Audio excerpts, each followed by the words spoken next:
ప్రియమైనటువంటి దేవుని వర్లారా, ఈ మధ్యకాలంలో క్రైస్తవులు క్రైస్తవ్యాన్ని విడిచిపెట్టి, బైబిల్ని విడిచిపెట్టి, సంఘమును విడిచిపెట్టి, వారి పాస్టర్ గారిని విడిచిపెట్టి చాలామంది లోకములో కలిసిపోతున్నారు.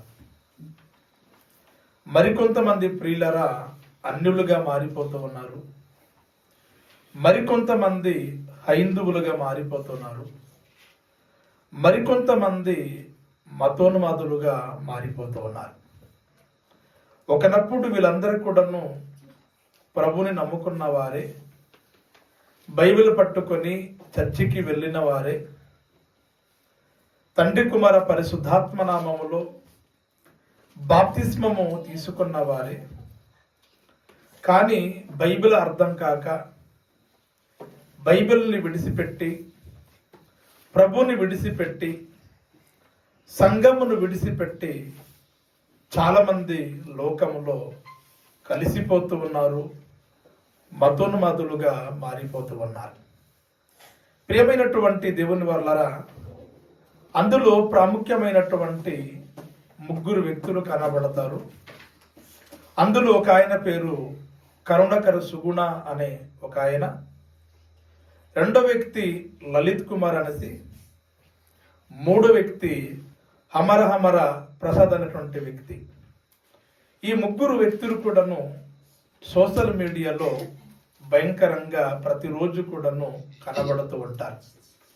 వీరి పని ఏంటంటే ప్రియులారా, ఉదయం మొదలుకొని రాత్రి పడుకునేంత వరకు ప్రతినిత్యం కూడాను బైబిల్ మీద, పరిశుద్ధుడైనటువంటి యేసుక్రీస్తు మీద, క్రైస్తవ్యం మీద బురద చల్లడమే ఒక పనిగా పెట్టుకొని, అదే పని పెట్టుకొని ప్రతినిత్యం కూడాను క్రైస్తవుల్ని, అదేవిధంగా ప్రభుని వాళ్ళు విమర్శించుకుంటూ ప్రియులరా పప్పం గడుపుకుంటూ బ్రతుకుతూ ఉన్నారు. ప్రియమైనటువంటి దేవుని వల్లరా, ఒకనప్పుడు క్రైస్తవులు, ఒకనప్పుడు బైబిల్ పట్టుకొని చర్చికి వెళ్ళేవారు. వారి తల్లిదండ్రులు కూడాను క్రైస్తవులే, క్రిస్టియన్ పేర్లు కూడాను పెట్టుకొని అసలు ఎందుకు మతోన్మాదులుగా మారిపోయారు? క్రైస్తవ్యాన్ని విడిచిపెట్టి లోకములో ఎందుకు కలిసిపోయారు అన్నటువంటిది ఆలోచించగలిగినప్పుడు ప్రియులారా, బైబిల్లో ఒక మాట వ్రాయబడి ఉంటుంది. ప్రకటన గ్రంథము 3వ అధ్యాయము 12వ వచనము ఎవరైనా గట్టిగా చదివి వినిపించాల్సిందిగా మనవి చేస్తూ ఉన్నా. జయించు వానిని నా దేవుని ఆలయములో ఒక స్తంభముగా చేసేదను. అందులో నుండి వాడు ఇక మీదట ఎన్నటికి వెలుపలికి పోడు. ప్రియమైనటువంటి దేవుని వర్లారా, వీళ్ళందరూ కూడాను ఎందుకు బయటికి వెళ్ళిపోయారు? బయటికి వెళ్ళిపోవడానికి గల కారణం ఏంటి? ఈ మధ్యకాలంలో అయితే ఒక పాస్టర్ అట, ఆయన సీనియర్ పాస్టర్ అటండి. ఆ వ్యక్తి కరుణకర సుగుణ రాసినటువంటి 2 పుస్తకాలు చదివి బైబిల్ని విడిచిపెట్టి నడిపిస్తున్నటువంటి సంఘాన్ని, విశ్వాసుల్ని విడిచిపెట్టి కరుణకర సుగుణ అనే ఒక మతోన్మదితో కలిసిపోయి ఈయన కూడా ఒక మతోన్మదిగా మారిపోయాడు. ప్రియమైనటువంటి దేవుని వల్లరా, వీళ్ళందరూ కూడాను సంఘాన్ని విడిచిపెట్టి, క్రైస్తవ్యాన్ని విడిచిపెట్టి, బైబిల్ని విడిచిపెట్టి, అందులో ప్రాముఖ్యంగా లోకరక్షకుడైనటువంటి యేసుక్రీస్తుల వారిని విడిచిపెట్టి ఎందుకు బయటికి వెళ్ళిపోయారు? ఎందుకు అన్యులుగా మారిపోయారు? ఎందుకు మతోన్మదులుగా మారిపోయారు అని ఆలోచించగలిగినప్పుడు ఇప్పుడు చదవబడినటువంటి వాక్యములో చాలా స్పష్టంగా మనకు అర్థమవుతుంది. అదేంటంటే ప్రియులారా, జయించువాడు దేవుని ఆలయములో స్తంభముగా చేయబడతాడు. ఎవరెవరైతే లోకానికి జయిస్తారో, నేత్రాసకు, శరీరాసకు, జీవపు డంబమును, అదేవిధంగా సాతనుడిని, వారి జీవితములో శోధనలు, కీడులు, శ్రమలు, రకరకాలైనటువంటి ఒత్తిడులకు ఎవరైతే జయిస్తారో అలాంటి వారు జీవం కలిగినటువంటి దేవుని ఆలయములో అనగా జీవం కలిగినటువంటి దేవుని సంఘములో స్తంభములుగా చేయబడతారటండి. ఎవరెవరైతే బయటికి వెళ్ళిపోయారో వీరు లోకానికి జయించలేకపోయారు గనుకనే పిల్లరా సంఘాన్ని విడిచిపెట్టి ప్రభుని విడిచిపెట్టి బయటికి వెళ్ళిపోయారు. కానీ బైబిల్ చెప్తుంది ఏంటంటే ప్రియులరా, ఎవడైతే లోకాన్ని జయిస్తాడో జయించిన వ్యక్తి జీవం కలిగినటువంటి దేవుని సంఘములో స్తంభముగా చేయబడతాడు. అలా ఎవరైతే జీవం కలిగినటువంటి సంఘములో స్తంభముగా చేయబడతాడో అటువంటి వ్యక్తి ఎన్నడూ కూడాను తన జీవిత కాలములో ఎప్పుడు కూడాను ఎన్నడూ కూడాను బయటికి వెళ్ళిపోడు అని దేవుని పరిశుద్ధ లేఖనాలు సెలవిస్తూ ఉన్నాయి. గనుక ఒక వ్యక్తి బైబిల్ని విడిచిపెట్టి ప్రభుని విడిచిపెట్టి సంఘమును విడిచిపెట్టి ఒక వ్యక్తి అన్యుడుగా మారిపోయాడంటే, ఒక మతోన్మదిగా మారిపోయాడంటే, లోకములో కలిసిపోయాడంటే మనకు ఈ వాక్యం గుర్తుకు రావాలి. అదేంటంటే ఆ వ్యక్తి లోకమును దహించలేకపోయాడు, సంఘమును కేవలం పేరుకు మాత్రమే బ్రతికాడు. ఆయన స్తంభముగా నిలబడలేకపోయాడు గనుకనే, స్తంభముగా ఉండలేకపోయాడు గనుకనే జీవం కలిగినటువంటి దేవుని సంఘమును విడిచిపెట్టి బయటికి వెళ్ళిపోయాడు. అప్పుడే చెప్పినట్లుగా ఒక సేవకుడు సంఘ కాపరిగా ఉంటూ సంఘస్థులకు మాదిరిగా ఉండవలసిన వ్యక్తి, సంఘస్థులకు కాపరిగా ఉండి నడిపించవలసినటువంటి పాస్టర్ గారు విడిచిపెట్టి అనగా సంఘమును విడిచిపెట్టి మతోన్మాదిగా మారాడు అంటే కేవలం పాస్టర్ గారు చేత బైబిల్ పట్టుకొని బ్రతుకు తెరువు కోసము పాస్టర్ని ముసుగులో ఆ నటించడు గనుకనే ఆయన సంఘాన్ని విడిచిపెట్టి బయటికి వెళ్ళిపోయి మతోన్మాదిగా మారిపోయాడు. సంఘములో గాని ఆ సేవకుడు ఒక స్తంభంగా మారి ఉంటే, తన జీవితంలో వస్తున్న ప్రతి వాటిని కూడా దహించగలిగి ఉంటే ఆ వ్యక్తి అనగా సేవకుడుగా పిలువబడుతున్నటువంటి వ్యక్తి, సేవకుడుగా గతంలో పిలువబడినటువంటి వ్యక్తి సంఘాన్ని విడిచిపెట్టి విశ్వాసాలను విడిచిపెట్టి ఆయన అన్యుడుగా మారి ఉండేవాడు కాదు, మతోన్మాదిగా మారి ఉండేవాడు కాదు ప్రియులారా. కనుక ప్రియమైనటువంటి దేవుని వర్లరా, లలిత్ కుమార్ గాని, అమర ప్రసాద్ గాని, కరుణకర సుగుణ గాని వీళ్ళందరూ కూడాను జీవం కలిగినటువంటి సంఘాన్ని విడిచిపెట్టి బయటికి ఎందుకు వెళ్ళిపోయారు అంటే వారు ఈ లోకములో దేనిని కూడా దహించలేకపోయారు. రెండవదిగా సంఘంలో వారు ఒక స్తంభాలుగా బ్రతకలేకపోయారు కనుకనే ప్రియులారా వాళ్ళందరూ కూడాను బయటికి వెళ్ళిపోయారు. ఇకపోతే ప్రియులారా రెండవ మాట, యోహాను సువార్త 6వ అధ్యాయము 66వ వచనము దయచేసి చదవండి ప్రియులారా.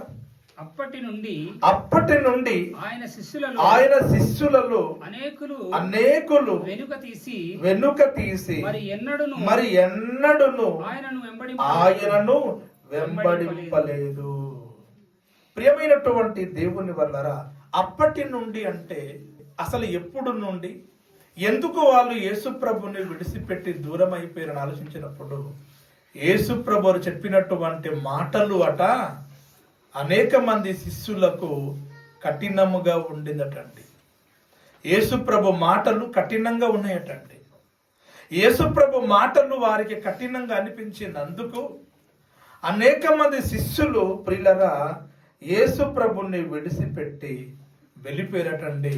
మరి ఎన్నడూ కూడాను వెంబడించలేదు అని పరిశుద్ధ లేఖనాలు తెలియజేస్తూ ఉన్నాయి.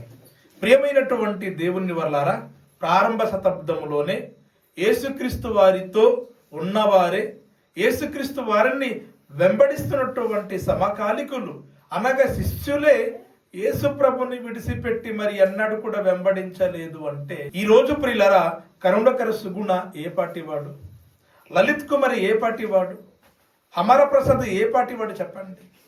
యేసు ప్రభుతో తిని యేసు ప్రభు వెనకతల తిరిగిన వాళ్ళు, వెంబడించిన వారే యేసు ప్రభుని విడిచిపెట్టి మరి ఎన్నడూ కూడా వెంబడించలేకపోయారంటే వీళ్ళు ఏ పార్టీ వారు చెప్పండి. కనుక ప్రియమైనటువంటి దేవుని వల్లరా యేసు ప్రభు మాటలు కఠినంగా ఉన్నాయని చాలా మంది వెంబడించడము మానేశారు. ఈ రోజు కూడా యేసు ప్రభుని చాలా మంది మతోన్మదిగా క్రెడిట్ చేస్తున్నారు, ఒక ఉగ్రవాదిగా క్రెడిట్ చేస్తున్నారు. యేసు ప్రభులో ప్రేమ లేదు, దయ లేదు, కఠినుడు అని రకరకాలుగా యేసు ప్రభు మీద ఎన్నో అబండలు వేసి చాలా మంది యేసు ప్రభుని విడిచిపెట్టి, బైబిల్ని విడిచిపెట్టి బయటికి వెళ్ళిపోయి యేసు ప్రభు మీద ఎన్నో నిందలు మోపుతూ క్రైస్తవ్యాన్ని ఈరోజు ఎంతో మంది మతోన్మాదులు చెరుపుతున్నారు, పాడు చేయడానికి ప్రయత్నం చేస్తూ ఉన్నారు. అటువంటి వారి విషయంలో మనం భయపడాల్సిన అవసరం లేదు. దేవుని యందు భయము భక్తి కలిగి విశ్వాసముతో మనం ముందుకు సాగవలసినటువంటి అవసరత ఎంతైనా ఉంది. 67 వచనం చదవండి ప్రియులారా. 67 వచనం. కాబట్టి యేసు మీరు కూడా వెళ్ళిపోవాలని ఉన్నారా అని 12 మందిని అడగగా సీమోను పేతురు ప్రభువా ఎవని వద్దకు వెళ్ళుదుము, నీవే నిత్య జీవపు మాటలు గలవాడవు. ఎప్పుడైతే అనేక మంది శిష్యులు యేసు ప్రభుని వెంబడించకుండా యేసు ప్రభుని విడిచిపెట్టి ఎవరైతే లోకములో వెళ్ళిపోయారో, లోకములో కలిసిపోయినటువంటి వారిని దృష్టిలో పెట్టుకుని యేసు ప్రభు వారు తన దగ్గర ఉన్న 12 మంది శిష్యులతో అడుగుతున్నాడు, మీరు కూడాను వెళ్ళవలసి ఉన్నారా, మీరు కూడా వారిలాగా వెళ్ళిపోతారా అని అడిగినప్పుడు పేతురు అంటున్నాడు, ప్రభువా మేము ఎవరి వద్దకు వెళ్ళుదుము. ప్రభువా వాళ్ళు వెళ్ళిపోయారు కదా, వాళ్ళు వెళ్ళిపోయారు అనేసి మేము వెళ్ళిపోతామా? మేము ఎవరి వద్దకు వెళుతామో? నిత్య జీవపు మాట గలవాడవు నీవే, నిత్య జీవపు మాటలు గలవాడవు నీవే. నీకంటే గొప్పవాడు ఎవరున్నారు? అసలు ఎవరిలో నిత్య జీవపు మాటలు ఉన్నాయి? నీలోనే కదా. గనుక మేము ఎవరి వద్దకు వెళుదుము, మేము ఎవరి దగ్గర వెళ్ళాలి? నిత్య జీవపు మాటలు గలవాడు నీవే గనుక నిన్ను విడిచిపెట్టి మేము వెళ్ళము. నీతో మేము అంటుకట్టబడి ఉంటాం, నీతో మేము హత్తుకొని ఉంటాము. నిన్ను విడిచిపెట్టి మేము ఎక్కడికి వెళ్తాం ప్రభువా అని మరి పేతురు గారు చెప్పినట్లుగా మనం చూస్తున్నాం ప్రియులారా. దాని తర్వాత ప్రియులారా యేసు ప్రభు వారు ఒక మాట చెప్తాడు. 70 వచనం చదవండి. 70 వచనం. అందుకు యేసు నేను మిమ్మును 12 గురిని ఏర్పరచుకొనలేదా? మీలో ఒకడు సాతాను అని వారితో చెప్పెను. ఎప్పుడైతే పేతురు యేసు ప్రభుని, ప్రభువా మేము ఎవరి వద్దకు వెళుదుము, నిత్య జీవపు మాటలు గలవడు నీవే కదా అని యేసు ప్రభుని సమాధానం ఇచ్చినప్పుడు యేసు ప్రభు అంటున్నాడు ఏమో తెలుసండి, మీలో ఒకడు సాతాను, మీలో ఒకడు సాతాను. నేను 12 మందిని ఏర్పరచుకునలేదా?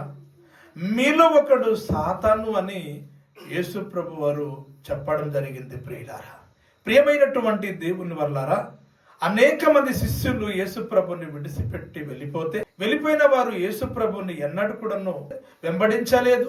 మిగిలినటువంటి 12 మందిలో ఒక ఆయన సాతానుడుగా మారిపోయాడు.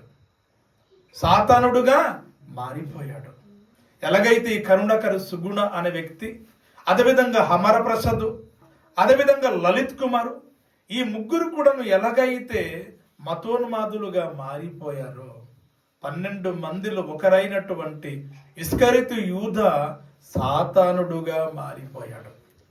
ఈరోజు ఎవరెవరైతే మతోన్మాదులుగా మారిపోతున్నారో వాళ్ళందరూ కూడాను సాతానులుగా మారిపోతారని ప్రతి ఒక్కరు కూడా తెలుసుకోవాలి. ప్రియులారా, కరుణకర సుగుణ అతను ఒక సాతానుడుగా మారిపోయాడు. అమర ప్రసాద్ మతోన్మాది, అతను కూడా సాతానుగా మారిపోయాడు. అదేవిధంగా లలిత్ కుమార్ కూడాను మతోన్మాది, అతను కూడాను ప్రియులారా సాతానుడుగా మారిపోయాడు. గనుక ప్రియమైనటువంటి దేవుని వర్లరా, ఇస్కరిత యూద ఎలాగైతే సాతానుడుగా మారిపోయాడో, ఈరోజు అనేక మంది మతోన్మదులుగా మారిపోతూ ఉన్నారు, సాతానులుగా అనేక మంది మారిపోతూ ఉన్నారు. దేవుని నమ్ముకున్నవారు, బైబిల్ చదువుకున్నవారు, సంఘములు చేర్చబడిన వారు ప్రియులరా ఎలా మారాలి తెలుసండి? మతోన్మదులుగా మారకూడదండి, సాతానులుగా మారకూడదండి. మనం ఎలా మారాలి, ఎలాంటి వారుగా ఉండాలి అని ఆలోచించగలిగినప్పుడు బైబిల్ గ్రంథములో ఒక అద్భుతమైనటువంటి మాట వ్రాయబడి ఉంటది. యోహాను సువార్త 10 అధ్యాయము 35 వచనము చదవండి ప్రియులారా. 35 వచనం చదవండి ప్రియులారా. లేఖనము నిరర్ధము కానేరదు లేఖనము నిరర్ధము కానేరదు కదా. దేవుని వాక్యము దేవుని వాక్యము ఎవరికి వచ్చునో వారు దైవములని వారే దైవములని చెప్పిన ఎడల నేను దేవుని కుమారుడని నేను దేవుని కుమారుడని చెప్పినందుకు చాలండి. ప్రియమైనటువంటి దేవుని వర్లరా, ఈ మాటను మనం జాగ్రత్తగా ఆలోచించగలిగినప్పుడు లేఖనము నిరర్థకము కానేరదు, దేవుని వాక్యము ఎవరికి వచ్చునో వారే దైవములు అని అద్భుతమైనటువంటి మాట ఇక్కడ వ్రాయబడింది. దేవుని వాక్యము ఎవరికైతే వస్తుందో వారు దైవములుగా మారిపోతారటండి. అనగా దేవులుగా మారిపోతారటండి. దేవులుగా మారిపోతారటండి. ప్రియమైనటువంటి దేవుని వల్ల లలిత్ కుమార్ గాని, కరుణాకర్ గాని, అమర ప్రసాద్ గాని వీళ్ళందరూ కూడా ప్రియులరా మతోన్మాదులుగా ఎందుకు మారిపోయారు? సాతనులుగా ఎందుకు మారిపోయారంటే దేవుని వాక్యం వారికి రాలేదు. దేవుని వాక్యం వాళ్ళకి అర్థం కాలేదు. దేవుని వాక్యం వాళ్ళు నేర్చుకోలేదు. దేవుని వాక్యానికి అపార్థం చేసుకున్నారు గనుకనే ప్రియులారా వారు మతోన్మాదులుగా మారిపోయారు, సాతనులుగా మారిపోయారు. ప్రియులారా, దేవుని వాక్యం చదవాలి, దేవుని యొక్క వాక్యం అర్థం చేసుకోవాలి, దేవుని వాక్యం నేర్చుకోవాలి. దేవుని వాక్యము మనం ధరించుకున్నప్పుడు మనము దైవములుగా మారిపోతామటండి. మనము దైవములుగా మారిపోతామటండి. వీళ్ళకి అర్థం కాక బైబిల్ బూతు పుస్తకమట, అర్థం కాక బైబిల్ నల్ల పుస్తకమట, అర్థం కాక బైబిల్ని అపార్థము చేసుకొని బైబిల్ని విడిచిపెట్టి ప్రియులారా ఈరోజు మతోన్మాదులుగా మారిపోయారు. మతోన్మాదులుగా మారిపోయారు ప్రియులారా. గనుక ప్రియమైనటువంటి దేవుని వల్ల వాక్యమర్థమైన వ్యక్తి, దేవుని వాక్యాన్ని ధరించిన వ్యక్తి ప్రియులారా మతోన్మాదిగా మారడు, సాతనుడుగా మారడు ప్రియులారా, దైవముగా మారిపోతారు, దేవునిలాగా మారిపోతారు. దేవునిలాగా దేవుని యొక్క స్వరూపములు, దేవుని పోలికలు మార్చబడతారు అని పరిశుద్ధ లేఖనాలు తెలియజేస్తూ ఉన్నాయి. కనుక ప్రియమైనటువంటి దేవుని వల్ల బైబిల్ పట్టుకున్నటువంటి మనము బైబిల్ జాగ్రత్తగా చదవాలి, బైబిల్ నేర్చుకోవాలి, బైబిల్ వాక్యాన్ని ధరించుకోవాలి, బైబిల్ వాక్యం ప్రకారంగా బ్రతకాలి. దేవుని యందు భయము భక్తి కలిగి బ్రతికి దేవుని జీవం కలిగిన సంఘములో మనము స్తంభలుగా మారినట్లయితే మరి ఎన్నడూ కూడాను మనము సంఘాన్ని విడిచిపెట్టి వెలుపట్టికి వెళ్ళడానికి ఎటువంటి అవకాశం ఉండదు. ఈ మధ్యకాలంలో ఒక తమ్ముడు కృషిపల అని ఒక తమ్ముడు గతములో 3 సంవత్సరములు బైబిల్ ట్రైనింగ్ చేశాడు. 2 సంవత్సరముల వరకు ఒక సంఘానికి పాస్టర్గా పనిచేశాడు. ప్రిలారా చివరికి బైబిల్ని అపార్థం చేసుకొని మతోన్మాదిగా మారిపోయాడు. కానీ మనసు మార్చుకొని పశ్చాత్తపడి మరలా క్రైస్తవ్యములో తిరిగి వచ్చాడు. మరి ఆ తమ్ముడు ఎందుకు సంఘాన్ని విడిచిపెట్టి ఎందుకు బయటకు వెళ్ళిపోయాడంటే అంతకు ముందు సంఘానికి పేరుకు మాత్రమే సంఘ కాపరిగా నడిపించాడు, పేరుకు మాత్రమే క్రైస్తవుడుగా పిలువబడ్డాడు. జీవము కలిగినటువంటి దేవుని సంఘములు జయించలేక స్తంభముగా మారక ఉండడు గనుకనే ఆ వ్యక్తి సంఘాన్ని విడిచిపెట్టి వెలుపట్టికి వెళ్ళిపోయి మతోన్మాదిగా మారాడు. మనసు మార్చుకొని మరలా క్రైస్తవ్యములో రావడం జరిగింది. గనుక ప్రియమైనటువంటి దేవుని వల్లరా సంఘములు చేర్చబడినటువంటి మీరు, జీవం కలిగిన సంఘములు క్రైస్తులుగా పిలువబడుతున్నటువంటి మీరు ప్రియులారా నామకార్థంగా బ్రతకకండి.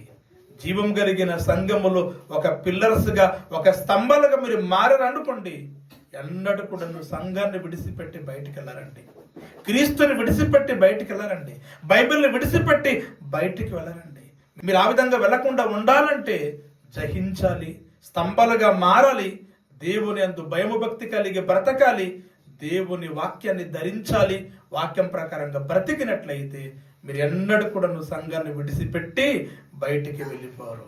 ఈ మాటల్ని దేవుడు దీవించి ఆశీర్వదించి ఎల్లప్పుడూ నడిపించును గాక.